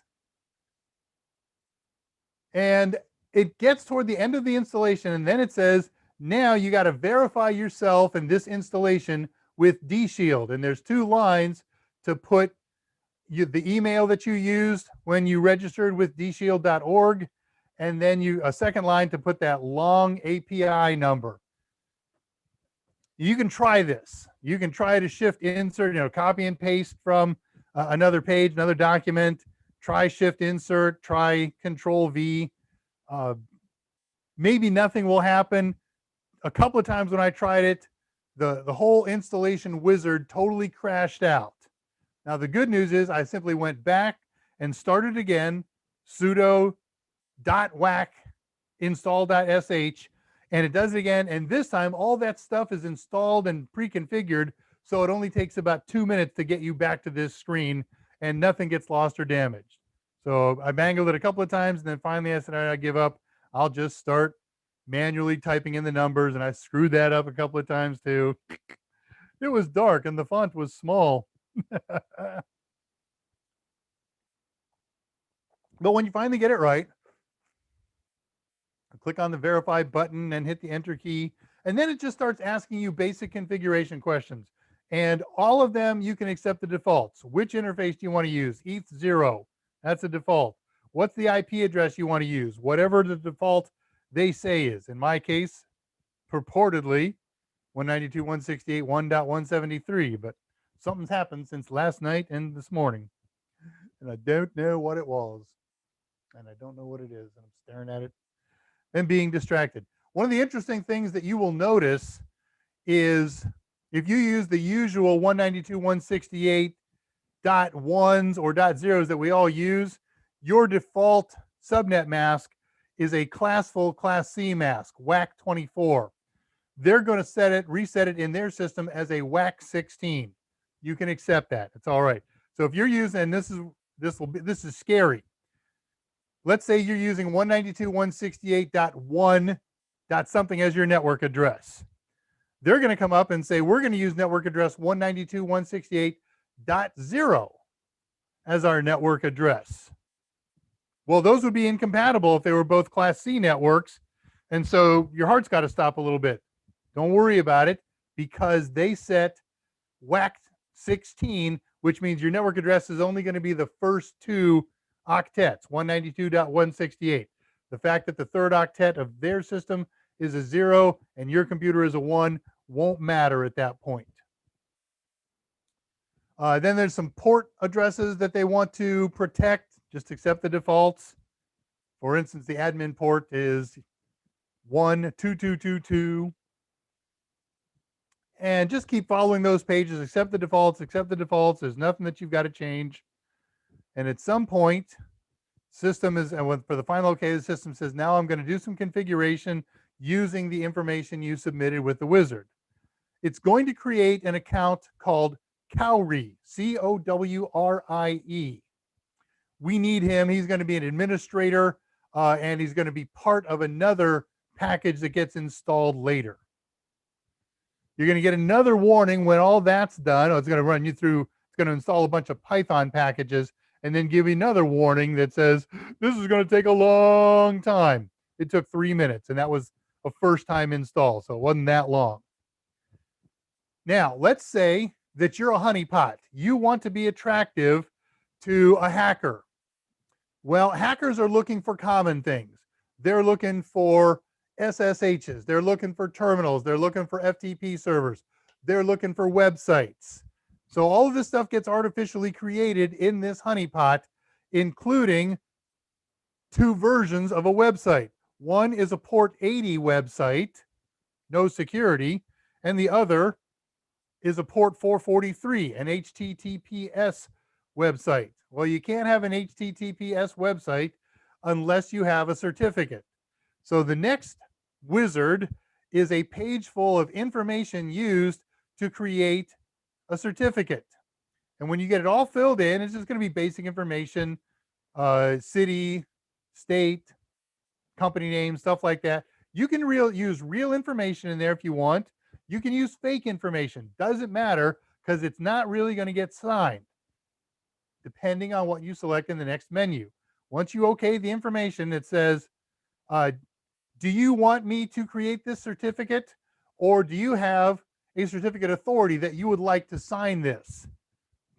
There's no reason to do that because, again, this is all inside an isolated little container, a microcosm of its own world. So there's not going to be any of those error messages about, I don't trust this certificate. It's going to be self-trusted and it's going to work. So let the program create the certificate. And that, again, is a default. And once the certificate is done, you're returned to the prompt and it's done. All you got to do. The tutorial that I used recommends rebooting the Pi, so I did. And now you got a honeypot. It's just sitting there being a honeypot on your desk. Can anybody get to it from the outside?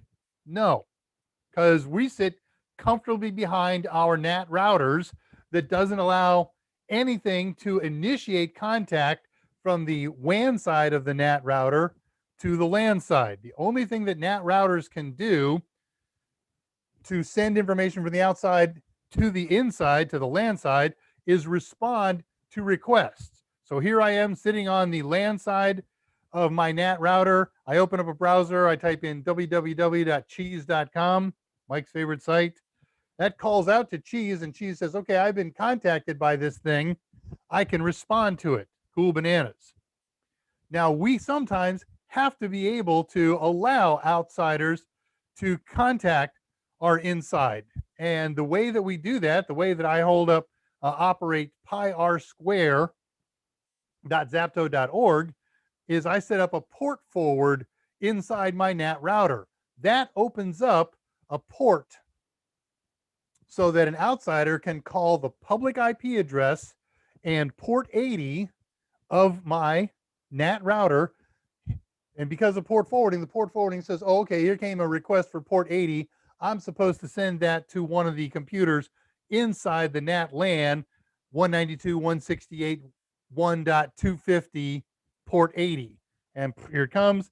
So that was initiated from the outside contact to a web server that I have inside, and my web server will respond. I have that set up with two port forwards, one for port 80 and one for port 443.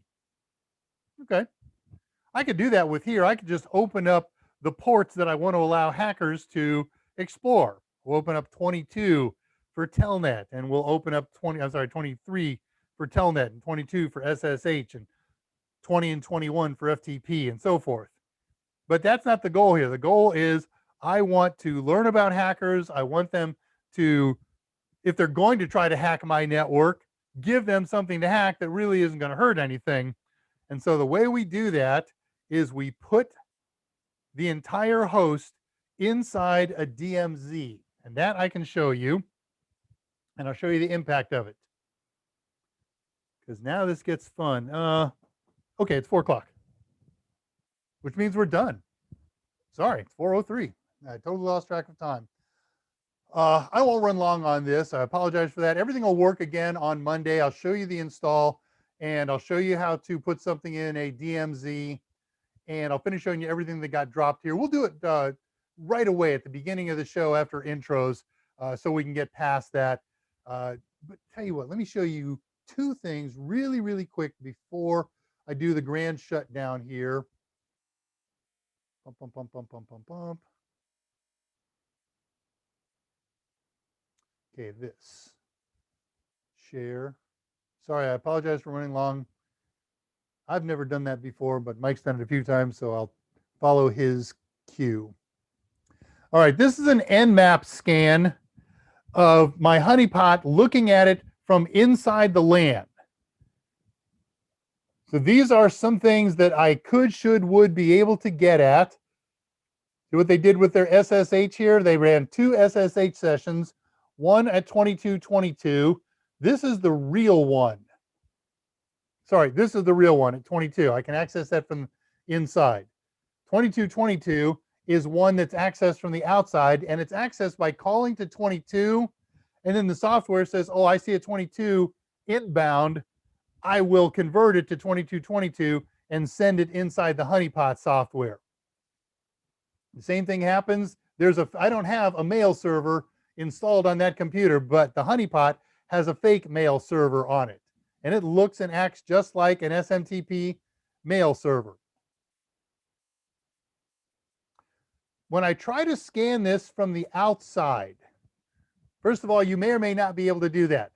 I try to use Nmap and scan the public IP address.